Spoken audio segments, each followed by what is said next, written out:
মানে একটা পুরুষ যে এতটা ক্যারেক্টারলেস, বউ মরে। তো কালকে আমরা জানতে পারি যে ও পরকীয়ায় অনেক মেয়ের সাথে লিপ্ত। খুলনার যে মেয়েটা আমাদের এই ডকুমেন্ট গুলা পাঠাইছে, ওর সাথে রিলেশন আছে। তো খুলনার মেয়েটার সাথে ও কি কি করে আপনাদের সেটাও আমি দেখাচ্ছি। মানে একটা পুরুষ যে এতটা ক্যারেক্টারলেস, বউ মরে যাওয়ার 1 মাস পরেই ও রিলেশনে জড়াই গেছে। তাও একটা দুইটা মেয়ের সাথে না, অনেকগুলা মেয়ের সাথে। একগুড ওইখানে যাও, ওইখানে যাও, ওইখানে যাও, কথা বলতেছি আমি, যাও। এই দেখেন তার অবস্থা। এই রত্না নামের মেয়েটা যদি এগুলা না পাঠাইতো আমরা কখনো এগুলা জানতেও পারতাম না। থ্যাংক ইউ রত্না, তোমাকে বোন, তুমি আমাদের জানাইছো এগুলা। আমাদের খুব জানার, মানে আমরা তো জানতাম কিন্তু আমাদের হাতে প্রুফ ছিল না রে ভাই, আমাদের হাতে প্রুফ ছিল না, আমরা ধরা বাঁধা ছিলাম ওর হাতে। এই দেখেন অবস্থা, এই দেখেন। এই মেয়ের থেকে ও মধু পাঠায়, বিছনার চাদর পাঠায় ইটালিতে ওরে, রতন রে। এই দেখেন অবস্থা, এই দেখেন, আরো দেখাচ্ছি, দেখেন দেখেন। এই মেয়েরও কিন্তু 6 বছরের একটা বাচ্চা আছে। এই মেয়েও কিন্তু ডিভোর্সি মেয়ে।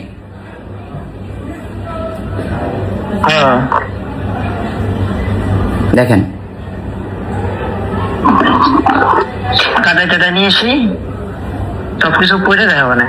সবকিছু পইরা, মানে এই মেয়ে ড্রেস পাঠাইছে ইটালিতে, বিছানার চাদর, খাবার, এগুলা পইরা দেখাবে।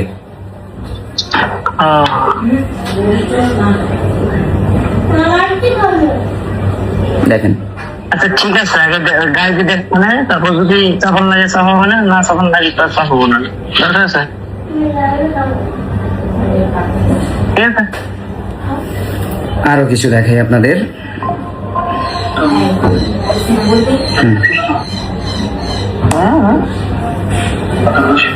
ঠিক আছে, বাই বাই।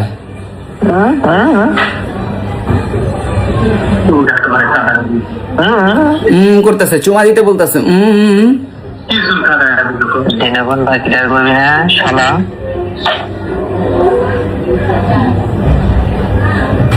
বুঝি না,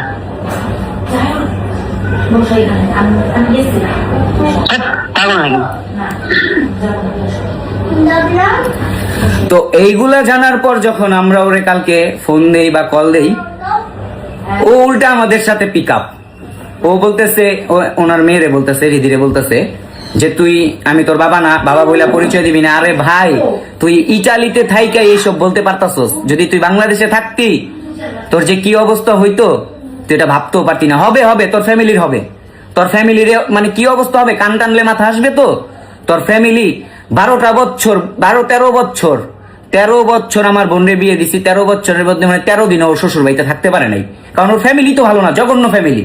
ওর মা এই যে কিছুদিন আগেও আমাদের বিক্রমপুরের শেখানগরের কালী পূজা গেছে, কিছুদিন আগেও আসছে, আইসা আমার মার থেকে শাড়ি টাড়ি সব নিয়ে গেছে। শুধু আমরা ওদের সাথে সম্পর্ক রাখছি কেন জানেন? এই মেয়েটার জন্য। এই মেয়েটার দিকে তাকায় এতদিন ওর কোনো ক্ষতি আমরা করি নাই। আর আরেকটা কথা, রতনের যে বোন, মানে আমার জামাই বাবু, মানে জামাই বাবু বলতেও ঘৃণা করে, আমার বোনের যে জামাই, বোন জামাইয়ের বোন, আপন বড় বোন, ও চলে গেছে মুসলিমের সাথে। তাও 1-2 বছর আগে না, মানে আরো 10-15 বছর আগে মেবি, মানে বিয়ের আগেই, আমার বোনের বিয়ের আগেই ওর বোন মুসলমানের সাথে চলে গেছে। 20 বছর তো হবে মিনিমাম। তারপরে লিবিয়ায় যে মানে বাচ্চা টাচ্চা হয় না মুসলিম, লিবিয়ায় যে টেস্ট টিউবে ওরা বাচ্চা নিছে।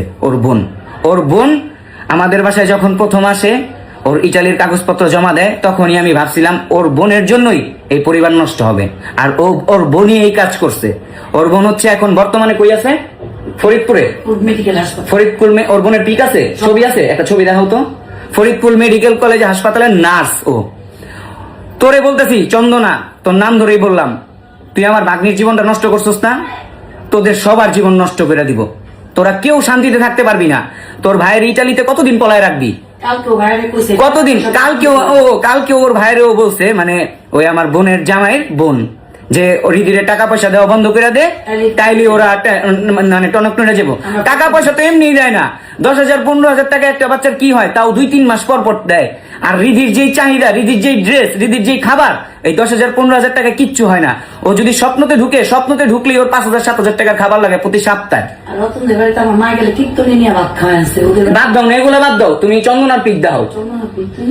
তুমি চন্দনা যেটা করছো, তোমারও বাচ্চা আছে ওর সমানই, একটা এতিম বাচ্চা, বাবা মা তো নাই, বাবাও নাই। আর মা মারা গেলে তো বাপ এমনি টালই। তোমাদের ঠিক থাকতে দিব না, তোমরা ঠিক থাকো এবার। আর ইটালির নেপোলিতে থাকো তুমি রতন, তোমার বাংলাদেশে আসতে হবে। তুমি ওইখান থেকে বলতেছো না যে পারলে কিছু কর, আরে বেটা তুই যদি বাপের বেটা হোস, বাংলাদেশে আয় কো, বাংলাদেশের মাটিতে দাঁড়ায় কো যে আমারে পারলে কিছু কর।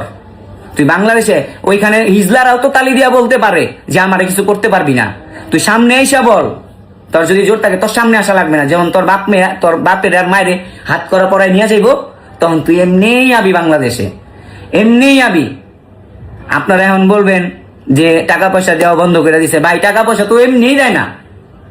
আর আমার ভাগ্নির চাহিদা মাইরা কি ওর বাপে পূরণ করে? ওর জিজ্ঞাসা করেন। ওর মা মারা যাওয়ার পর ওরা আমি কোনো সময় কষ্ট দিছি নাকি? এক বিন্দুর জন্য? হ্যাঁ, বকা দিই কোন সময়, যখন দুষ্টামি করে, ঘরে ঝামেলা করে, চিল্লাচিল্লি করে, তখন স্বাভাবিক। কিন্তু এমন কিছু নিয়ে আমি ওর সাথে কোনোদিন খারাপ ব্যবহার করি নাই। আর ওর মার অভাব, ওর মা 2 বছরের উপরে মারা গেছে, ওর মা অভাব আমি কখনো ওরে বুঝতে দিই নাই যে ওর মা নাই। আমার বই ওর মা, আমি ওর বাবা। সবসময় আমি মানে আমার মাথায় আসতেছে না, মানে আমি 2 দিন ধরে আমাদের ঠিক মতো ঘুমও নাই। আমার মার অবস্থা দেখলে বুঝবেন।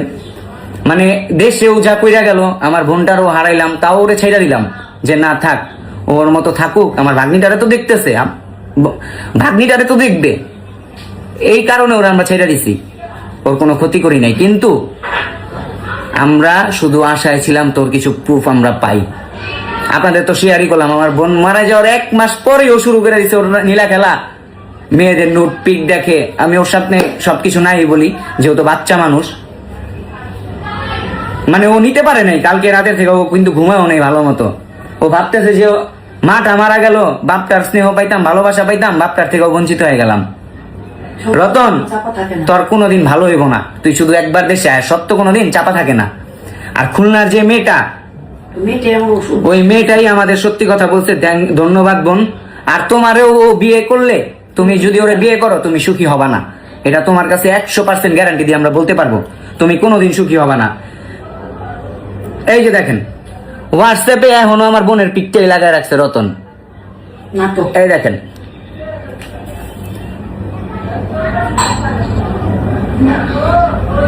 তুমি কাটে দিছি, দেখো কি কি পাঠাইছো।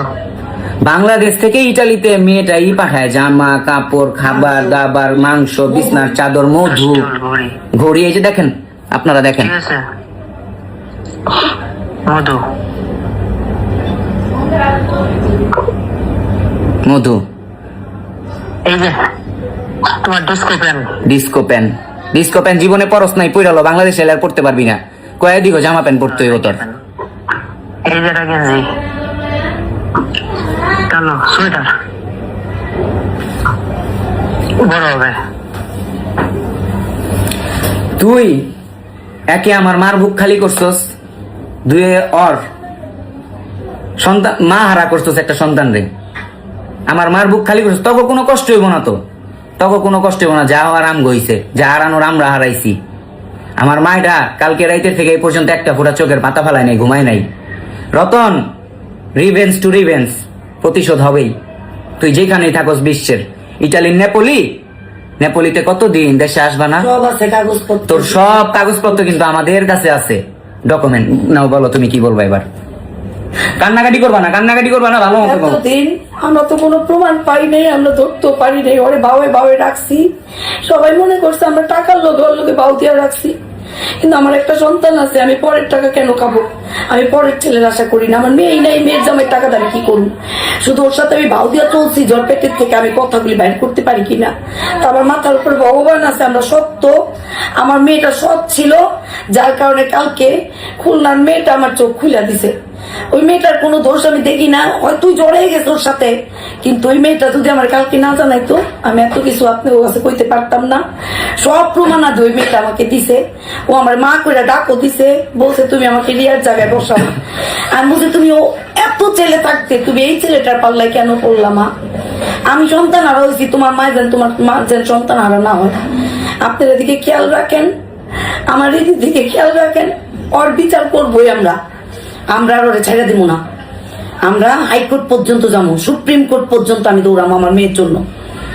আমার মেয়ে নাকি পরক্রিয়া করছে, ও যে বাংলাদেশে যার যার সাথে পরক্রিয়া করছে, ওটি রিয়া আত্মগোপন করে গেছে আমার কাছে, বলে নাই।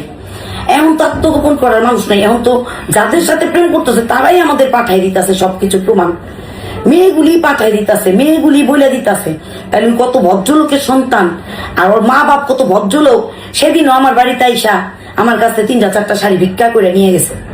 আর কি বলুন, আমার বাড়িতে ভাত খেয়ে যায়, সবকিছু করে যায়, মাছ মাংস সব পোটলায় পোটলায় আমি দিয়ে দিই। আচ্ছা চুপ করো, বুঝছেন? বাদ দাও। আপনারা আমার রিয়ার ওর বিচার হবে, ওর বিচার হবে। আমার রিয়ার আমরা বিচার যেভাবে চাই। হোক, যত দূর যাওয়া দরকার রতন, তোর সাথে ওপেন চ্যালেঞ্জ, চ্যালেঞ্জ, আমরা আই ক্যান চ্যালেঞ্জ ইউ। তুই পারলে বাংলাদেশে আয়। বাংলাদেশ আয়া, তুই যে বলছস না পারলে কিছু করিস, তুই বাংলাদেশে আইসা বল এটা, হ্যাঁ। যে পারলে কিছু কর। তোর যদি দোষ না থাকে তুই হ্যাঁ। নির্দোষ। আর দোষ হইলে বাদ আমরা দাও, মুখ- যাও যাও যাও। তুমি বলো কিছু বললে, তোমার তোমার মা তো মারাই গেছে, বাবাও মারা গেছে, তোমার কেউ নাই, এখন শুধু তোমার মামা, বাবা, মামি, মা, ঠিক আছে? এটাই তোমার ফ্যামিলি। আর তুমি কি চাও? প্রতিশোধ চাও? আমি প্রতিশোধ চাই আমার মা হিসেবে। আমার মাকে অনেক তিলে তিলে মারছে, আমি তাকে বাবা হিসেবে কোনোদিনও মানবো না, আর মানবো না। আমি অনেক ঘৃণা করি এখন। মানে মানে মা মরার আগে তখনও আমার মাকে অনেক হাবিজাবি খায়, অনেক অত্যাচার করতো।